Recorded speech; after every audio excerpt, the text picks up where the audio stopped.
Un roi, chapitre 21. Après ces événements, voici ce qui arriva. Un certain Naboth, de Jizréel, avait une vigne à Jizréel, à côté du palais d'Akab, roi de Samarie. Akab ordonna à Naboth, « Donne-moi ta vigne, pour que j'en fasse un jardin potager, car elle est tout près de ma maison. Je te donnerai à la place une vigne meilleure, ou, si tu préfères, je te payerai sa valeur en argent. » Mais Naboth répondit à Akab, « Que l'Éternel me garde de te donner l'héritage de mes ancêtres. » Akab rentra chez lui, triste et irrité, à cause de cette réponse que lui avait faite Naboth de Jizréel. « Je ne te donnerai pas l'héritage de mes ancêtres. » Il se coucha sur son lit, tourna son visage contre le mur et ne mangea rien. Sa femme Jézabel vint le trouver et lui dit, « Pourquoi es-tu triste et ne manges-tu pas ?» Il lui répondit, « C'est parce que j'ai parlé à Naboth de Jizréel et que je lui ai dit, « Donne-moi ta vigne pour de l'argent ou, si tu veux, je te donnerai une autre vigne à la place. » Mais il a répondu, « Je ne te donnerai pas ma vigne. » Alors sa femme Jézabel lui dit, « Est-ce bien toi maintenant qui es roi d'Israël? Lève-toi, prends de la nourriture et que ton cœur se réjouisse. C'est moi qui vais te donner la vigne de Naboth de Jizréel. » Elle écrivit alors, au nom d'Akab, des lettres qu'elle marqua de l'empreinte du roi, puis elle les envoya aux anciens et aux magistrats qui étaient concitoyens de Naboth. Voici ce qu'elle écrivit dans ces lettres. Proclamez un jeûne. Placez Naboth au premier rang du peuple et mettez en face de lui 2 vauriens qui témoigneront contre lui en prétendant qu'il a maudit Dieu et le roi. Puis conduisez-le à l'extérieur de la ville et lapidez-le jusqu'à ce qu'il meure. Les hommes de la ville de Naboth, les anciens et les magistrats qui étaient ses concitoyens, agirent comme Jézabel le leur avait fait dire. Ils se conformèrent à ce qui était écrit dans les lettres qu'elle leur avait envoyées. Ils proclamèrent un jeûne et placèrent Naboth au premier rang du peuple. Les 2 vauriens vinrent se mettre en face de lui et témoignèrent contre Naboth devant le peuple en prétendant qu'il avait maudit Dieu et le roi. Puis ils le conduisirent à l'extérieur de la ville et le lapidèrent jusqu'à ce qu'il meure.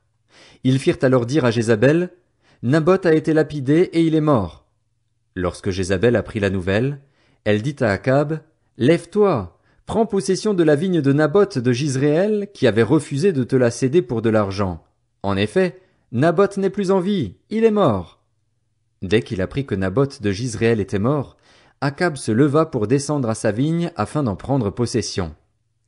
Alors la parole de l'Éternel fut adressée à Élie le Tishbite. « Lève-toi, descends à la rencontre d'Akab, le roi d'Israël, qui se trouve à Samarie. Le voilà dans la vigne de Naboth, où il est descendu pour en prendre possession. Tu lui annonceras, « Voici ce que dit l'Éternel, n'es-tu pas un assassin et un voleur ?» Et tu ajouteras, « Voici ce que dit l'Éternel, à l'endroit même où les chiens ont léché le sang de Naboth, ils lécheront aussi ton propre sang. » Akab dit à Élie, « Tu m'as donc retrouvé, mon ennemi ?» Il répondit, « Je t'ai retrouvé parce que tu t'es toi-même vendu pour faire ce qui est mal aux yeux de l'Éternel. Je vais faire venir le malheur sur toi, je vais te balayer, je vais exterminer tout homme qui appartient à Akab, qu'il soit esclave ou libre en Israël. Je vais rendre ta famille pareille à celle de Jéroboam, fils de Nébat, et à celle de Baécha, fils d'Akija, parce que tu m'as irrité et que tu as fait pécher Israël. » L'Éternel parle aussi à Jézabel. Il dit, « Les chiens mangeront Jézabel près du rempart de Jizréel. Le membre de la famille d'Akab qui mourra dans la ville sera mangé par les chiens, et celui qui mourra dans les champs sera mangé par les oiseaux. Il n'y a eu personne qui se soit lui-même vendu comme Akab pour faire ce qui est mal aux yeux de l'Éternel, et sa femme Jézabel l'y poussait. Il a agi de la manière la plus abominable en suivant les idoles, comme le faisaient les Amoréens, ces peuples que l'Éternel avait dépossédés devant les Israélites. » Après avoir entendu les paroles d'Élie, Akab déchira ses habits, se couvrit d'un sac à même la peau et jeûna. Il dormait avec ce sac et il marchait tout lentement. La parole de l'Éternel fut adressée à Élie le Tishbite. « As-tu vu qu'Akab s'est humilié devant moi? Eh bien, parce qu'il s'est humilié devant moi, je ne ferai pas venir le malheur durant sa vie. Ce sera pendant la vie de son fils que je ferai venir le malheur sur sa famille. » Un roi, chapitre 22. On resta 3 ans sans qu'il y ait guerre entre la Syrie et Israël. La 3e année, Josaphat, le roi de Juda, descendit trouver le roi d'Israël. Ce dernier dit à ses serviteurs, « Savez-vous que Ramoth en Galaad nous appartient? Et nous ne faisons rien pour la reprendre au roi de Syrie. » Puis il demanda à Josaphat, « Veux-tu venir avec moi attaquer Ramoth en Galaad? Josaphat répondit au roi d'Israël. Toi et moi, ton peuple et le mien, tes chevaux et les miens, il n'y aura aucune différence. Puis Josaphat dit au roi d'Israël, consulte donc maintenant la parole de l'Éternel. Le roi d'Israël rassembla les prophètes, au nombre d'environ 400, et leur demanda, dois-je aller attaquer Ramoth en Galaad ou dois-je y renoncer? Ils répondirent, monte-y et le Seigneur la livrera entre les mains du roi. Mais Josaphat dit, n'y a-t-il plus ici aucun prophète de l'Éternel pour que nous puissions le consulter? Le roi d'Israël répondit à Josaphat, il reste un seul homme par qui l'on puisse consulter l'Éternel, mais je le déteste, car il ne prophétise rien de bon sur moi, il ne prophétise que du mal. C'est Michée, fils de Jimla. Josaphat répliqua, que le roi ne parle pas de cette manière. Alors le roi d'Israël appela un eunuque et lui dit, fais venir tout de suite Michée, fils de Jimla. Le roi d'Israël et Josaphat, le roi de Juda, étaient assis chacun sur son trône, habillés de leur tenue royale, sur la place qui se trouve à l'entrée de Samarie, et tous les prophètes prophétisaient devant eux. Sédécias, fils de Kenaana, s'était fabriqué des cornes en fer et il affirma, voici ce que dit l'Éternel, avec ces cornes tu frapperas les Syriens jusqu'à leur destruction. Tous les prophètes renchérissaient, monte à Ramoth en Galaad, tu connaîtras le succès et l'Éternel la livrera entre les mains du roi. Le messager qui était allé appeler Michée lui dit, les prophètes sont unanimes pour prédire du bien au roi. Que ta parole soit donc pareille à celle de chacun d'eux. Annonce du bien. Michée répondit, l'Éternel est vivant. Je communiquerai ce que l'Éternel me dira. Lorsqu'il fut arrivé vers le roi, celui-ci lui dit, Michée, devons-nous aller attaquer Ramoth en Galaad ou devons-nous y renoncer? Il lui répondit, monte-y, tu connaîtras le succès et l'Éternel la livrera entre les mains du roi. Le roi lui dit, combien de fois me faudra-t-il te faire jurer de ne me dire que la vérité au nom de l'Éternel? Michée répondit, je vois tout Israël dispersé sur les montagnes, comme des brebis qui n'ont pas de berger. Et l'Éternel a dit, ils n'ont pas de seigneur. Que chacun retourne en paix chez lui. Le roi d'Israël dit à Josaphat, ne te l'avais-je pas dit? Il ne prophétise rien de bon sur moi, il ne prophétise que du mal. Michée ajouta, eh bien, écoute donc la parole de l'Éternel. J'ai vu l'Éternel assis sur son trône, et tous les corps célestes debout près de lui, à sa droite et à sa gauche. L'Éternel a dit, qui va persuader Akab de monter à Ramoth en Galaad afin qu'il y meure? Ils ont répondu l'un d'une manière, l'autre d'une autre. Mais un esprit est venu se présenter devant l'Éternel et a dit, moi, je vais le persuader. L'Éternel lui a dit, comment? Je vais sortir, a-t-il répondu, et je vais être un esprit de mensonge dans la bouche de tous ses prophètes. L'Éternel a dit, tu le persuaderas, tu vas y parvenir, sors et agis de cette manière.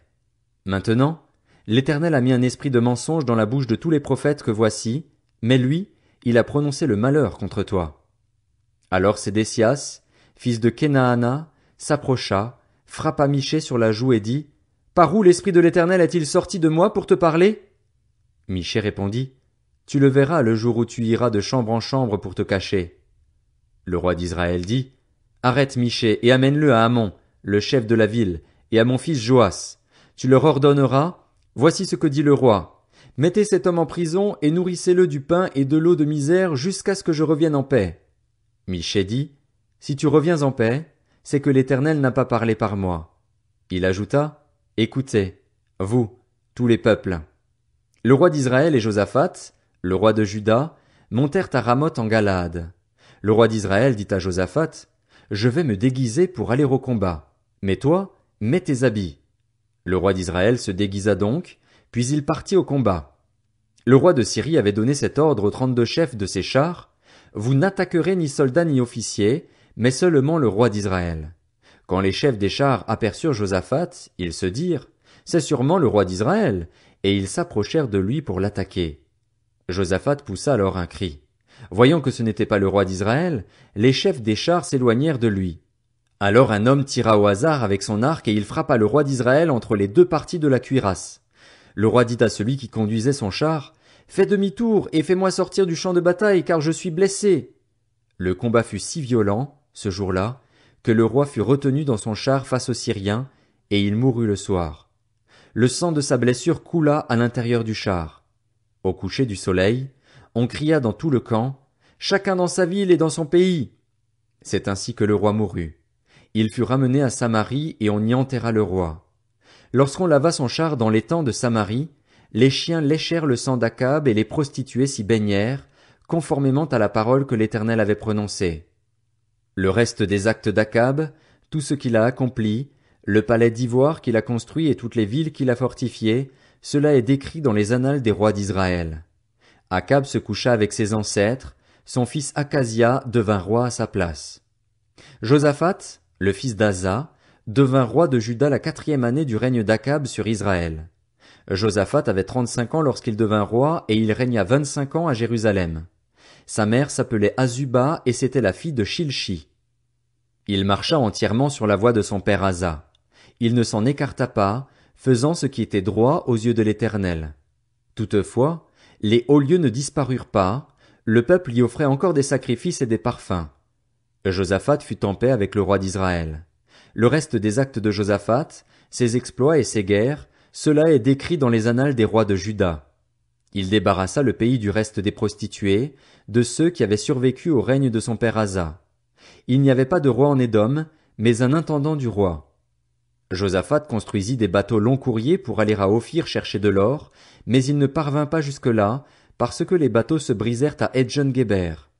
Alors Akazia, le fils d'Akab, demanda à Josaphat, « Veux-tu que mes serviteurs aillent avec les tiens sur des bateaux ?» Mais Josaphat refusa. Josaphat se coucha avec ses ancêtres et il fut enterré à leur côté dans la ville de son ancêtre David. Son fils Joram devint roi à sa place. Akazia, le fils d'Akab, devint roi d'Israël à Samarie, la 17e année du règne de Josaphat sur Juda. Il régna 2 ans sur Israël. Il fit ce qui est mal aux yeux de l'Éternel. Il marcha sur la voie de son père et de sa mère, et sur la voie de Jéroboam, fils de Nébat, qui avait fait pécher Israël. Il servit Baal et se prosterna devant lui, et il irrita l'Éternel, le Dieu d'Israël, tout comme l'avait fait son père. 2 Rois, chapitre 1. Les Moabites se révoltèrent contre Israël après la mort d'Akab. Akazia tomba par le treillis de sa chambre à l'étage, à Samarie, et il se blessa gravement.